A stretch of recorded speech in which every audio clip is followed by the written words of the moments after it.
한국의 입장에서는 내년에 어떠한 전략을 취할지 미국과 중국과의 속내를 빨리 읽어야 됩니다. 내년은 더 불황입니다. 지금 TSMC가 이미 R&D 투자를 360억 달러로 줄였어요. 경제 영토가 전 세계에서 가장 넓은 나라예요. 한국에서 그 최첨단 디바이스를 만드는 허브가 돼요. 안녕하세요. 안유아의 앵글로 본 세상 안유아쇼입니다. 최근에 미국 정부에서 다시 한번 중국 기업들을 블랙리스트에 올리는데요. 지금 세계 패권을 둘러싼 미국과 중국 간의 갈등이 계속 격화되고 있고요. 2023년에는 양국 간의 갈등이 더 확대될 전망이고요.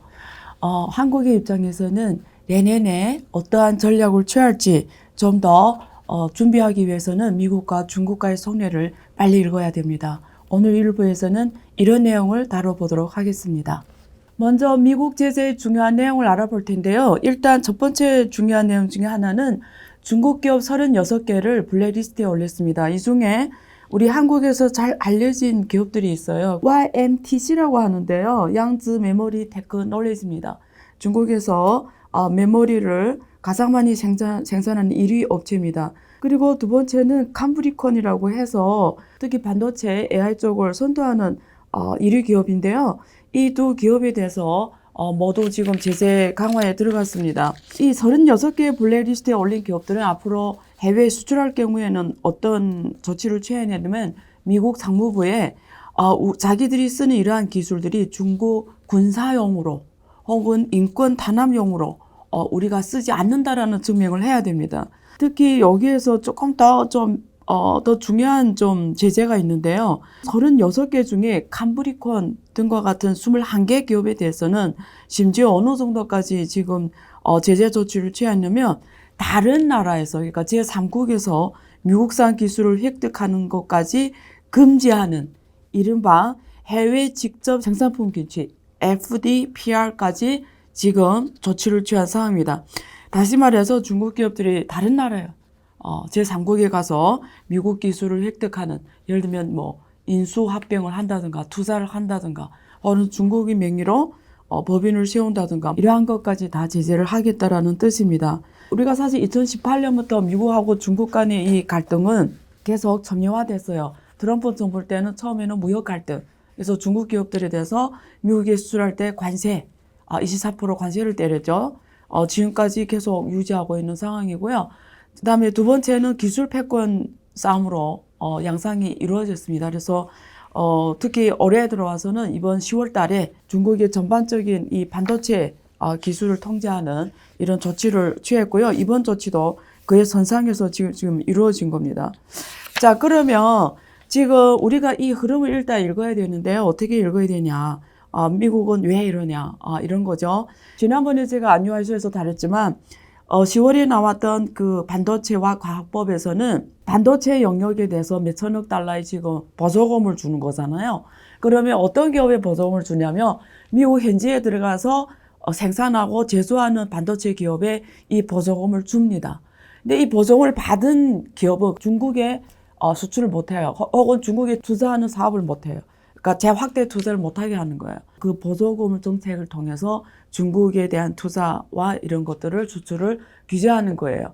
그리고 인플레이션 감축법에 IRA라고 하죠. 인플레 감축법에서는 친환경 사업 전반 단계에서 중국에서 지금 제일 중요하게는 ESG 그리고 배터리 산업, 전기 자동차 산업 이런 데서 지금 어마어마한 보조금을 주는데 이 또한 중국에 대한 견제 차원에서 이루어지고 있어요. 그래서 지금 유럽의 기업들까지 다 미국에 가서 공장을 만들고 생산을 강화하는 이런 상황이 벌어지면서 지난번에 프랑스의 대통령이 바이든을 방문해서 유럽 기업들은 좀 봐줘야 되는 거 아니냐 이런 요청을 하면서 바이든이 좀 고려해 주겠다 이랬어요. 근데 프랑스 대통령 돌아온다면은 대변인을 통해서 사실상 없던 일로 돼버렸거든요. 근데 미국의 입장에서 만약에 유럽을 봐주며 한국과 일본을 동시에 다 봐줘야 되고 동맹국 전체를 다 봐줘야 되는 상황이 이루어지며 제조업이 회귀하는 이 조치에 차질이 생기죠. 왜냐면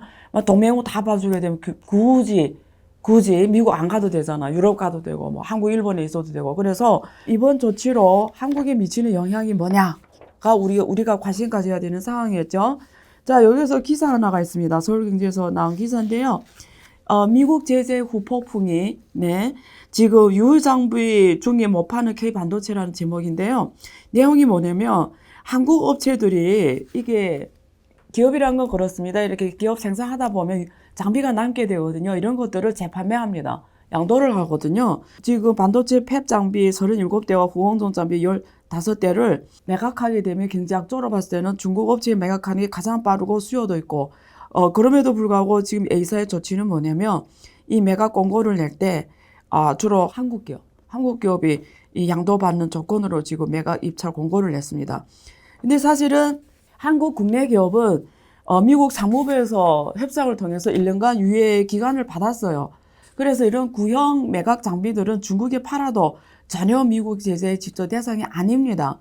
근데 A사가 이런 조치를 취한 거는 나중을 대비한 것 같아요. 이게 상황이 어떻게 전개될지도 모르고 잘못하다가는 미국, 중국 간의 갈등의 유탄을 맞을까 봐 지금 그냥 선도적으로 이런 조치를 취한 것 같은데, 개인적으로는 그런 면에서 기업의 입장은 이해가 됩니다만 조금 아쉽기는 해요.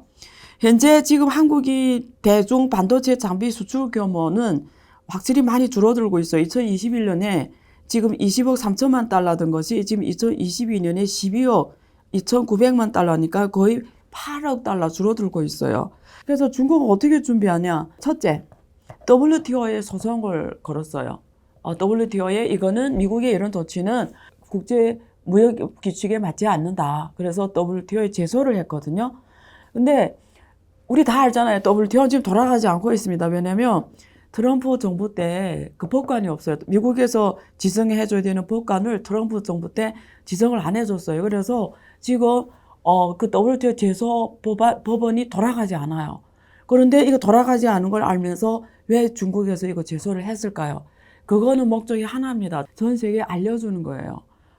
미국의 질서 속에서 만들어진 이 질서에 공표를 하는 겁니다. 그래서 이겨지고 이런 건 중요한 게 아니에요. 그래서 전 세계 모든 국가에 미국이 대놓고 어떤 정치적 역량과 군사 백거형을 앞세워서 세계 무역 질서를 망가놓고 있다. 그래서 전 세계는 경제가 원리로 돌아가지 않고 정치와 안보 원리로 돌아가는 이 세계 경제의 가장 큰 파괴자는, 공평한 무역이 가장 큰 파괴자는 미국이라는 사실을 알리기 위해서 중국이 취한 조치입니다. 두 번째 조치는 뭐냐면 중국은 지금 한국을 하나의 전략적 지금 카드로 활용하려고 합니다. 그래서 12월 12일에 왕이 부장이 한국의 그 외교부 장관님과 화상으로 회의를 했어요. 그래서 거기에서 엄청나게 이 미국의 이런 조치를 강하게 지금 비판을 했거든요. 그래서 그 뜻은 뭐냐면 일본은 이미 확실하게, 일본 같은 나라는 확실하게 지금 미국 쪽에 같이 하고 있습니다. 기여를. 그리고 호주도 그렇고 뭐 영국도 그렇고. 그래서 중국은 그나마 공간이 있다고 생각하는 게 한국이라고 봅니다. 그럼 한국을 왜 공간이 있다고 보냐? 한국은 지금 중국과의 경제 무역 규모가 3천억 달러입니다. 이 3천억 달러는 한국과 미국, 한국과 유럽, 한국과 일본, 한국과 모든 나라 합친 것보다 규모가 더 커요. 어마어마한 무역 규모입니다. 근데 이걸 하루아침에 정리할 수가 없어요. 그리고 우리가 지리 경제학적으로 봐서도 한국은 중국과 과거에도 그랬고 현재도 그렇고 미래에도 그렇고 같이 갈 수밖에 없어요. 사실 일본도 똑같습니다.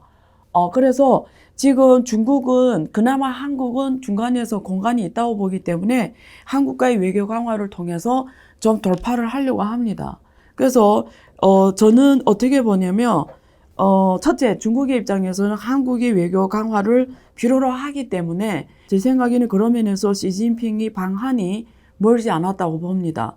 그래서 지금 이 시점에서 한국이 어떤 전략을 취하냐가 미래 50년 대한민국, 미래 100년의 대한민국의 운명을 결정한다고 저는 봅니다.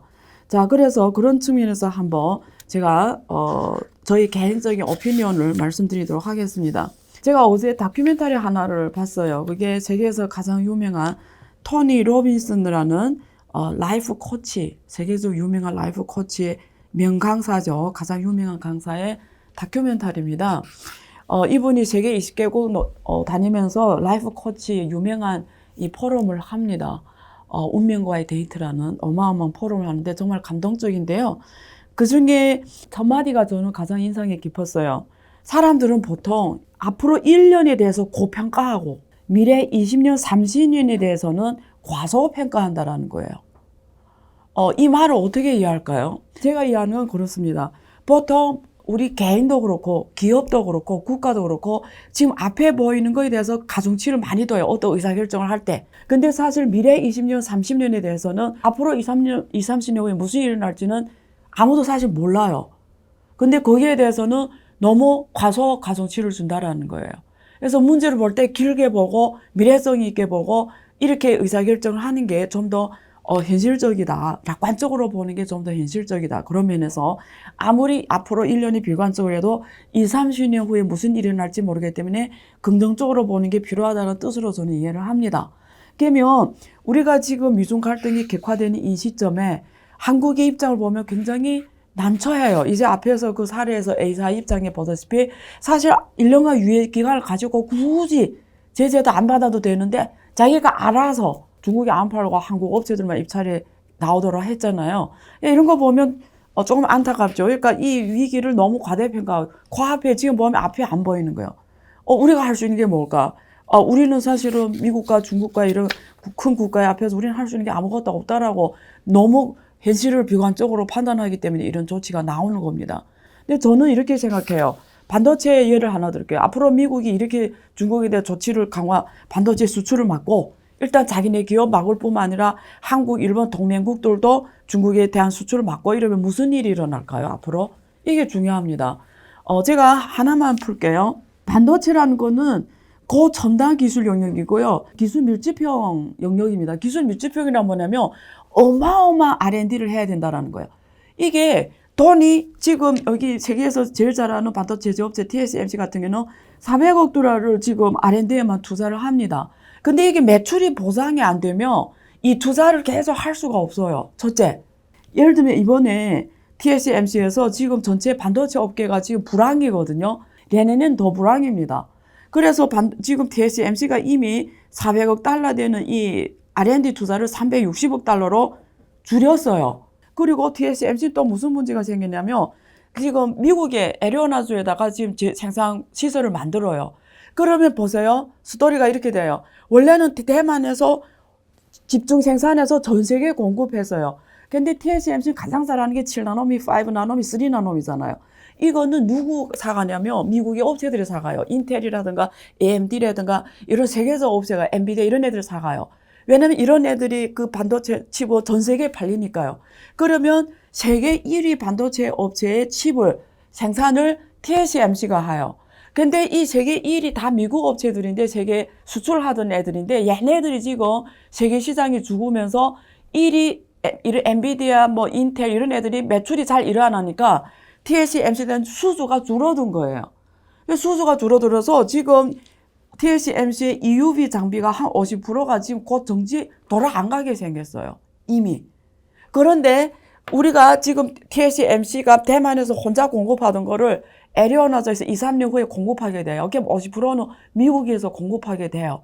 그러면 미국은 대만처럼 이 글로벌 반도체 이 생태계가 잘 안 만들어져 있어요. 첫째, 인재가 많지 않아요. 인재가 고배로 더 비싸요. 그리고 주변의 모든 부품 조달이 미국은 안 돼 있어요. 그럼 무슨 말이냐면 대만에서 집중적으로 하게 되면 코스트가 훨씬 낮아요. 그래서 이미 이런 걸 감수하고 지금 TSMC가 미국에 가는 거예요.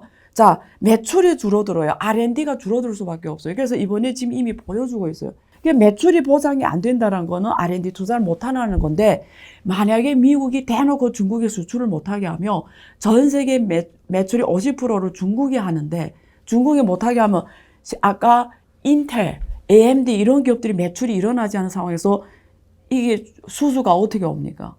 매출이 안 일어나면 R&D 투자를 어떻게 계속합니까? 이게 첫 번째고요. 두 번째, 기술 무월 법칙이라 해서 반도체 무월 법칙이라는 건 뭐냐면 2년마다 기술이 집중도가 2배씩 올라가는 대신에 또 거기에 대한 비용도 2배 넘게 올라가는 현상을 말해요. 근데 그에 따라서 마진도 줄어듭니다. 예를 들면 14나노에서 7나노미로 개선이 되면 이익이 50%더 남아요.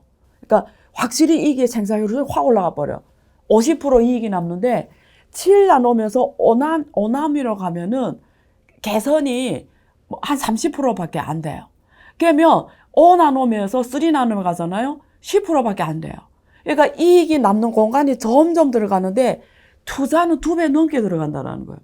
정리가 되죠. 그러니까 투자는 배로 들어가고 이익 공간은 줄어드는데 이 자체로도 고성능의 개발 투자를 계속 유지하기 힘든 상황에서 또 중국에 대한 매출을 못하게 하며 매출이 보장되지 않는 상황에서 이게 첨단 기술 R&D를 계속 할 수 있어요.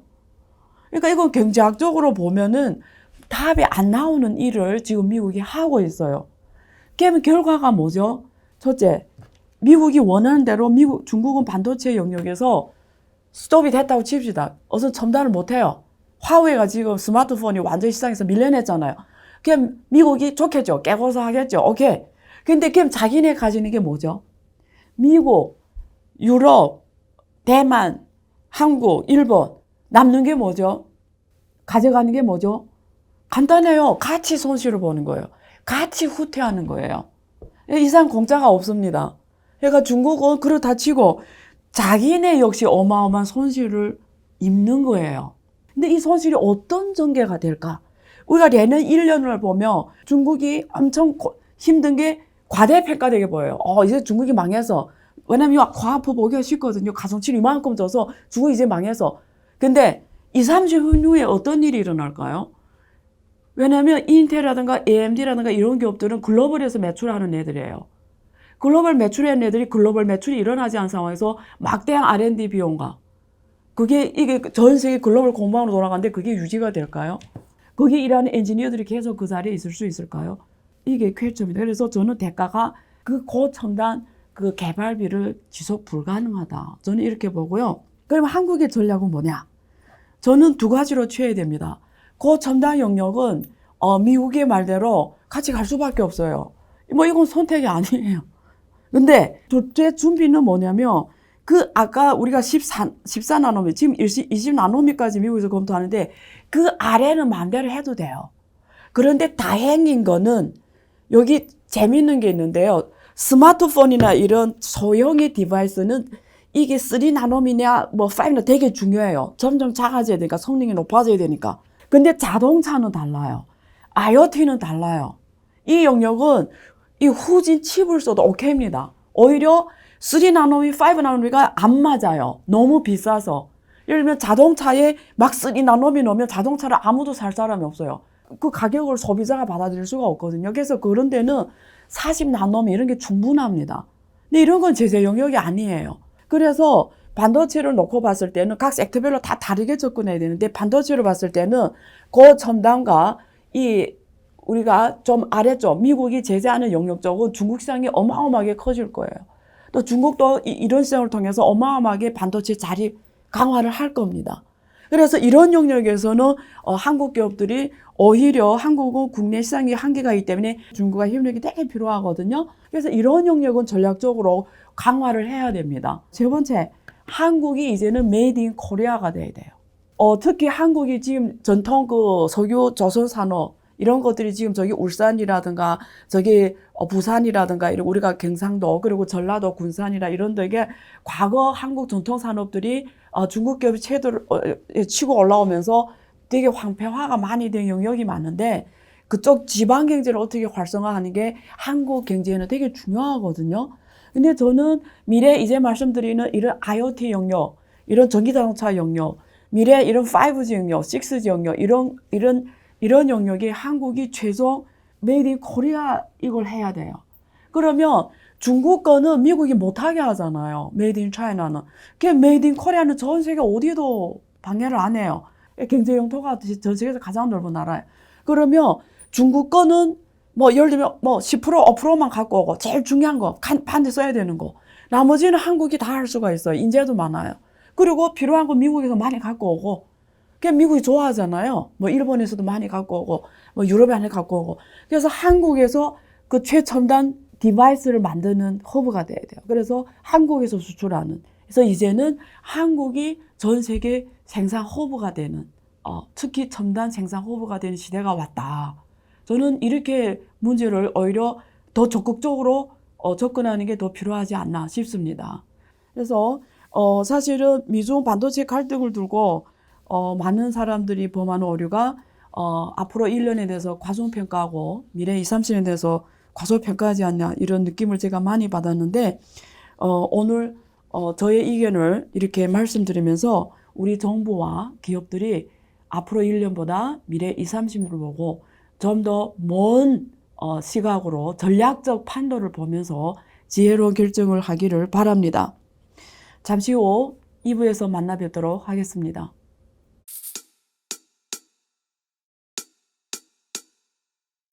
지금은 현명한 지혜가 필요한 시점입니다. 딱 10분만 투자하세요.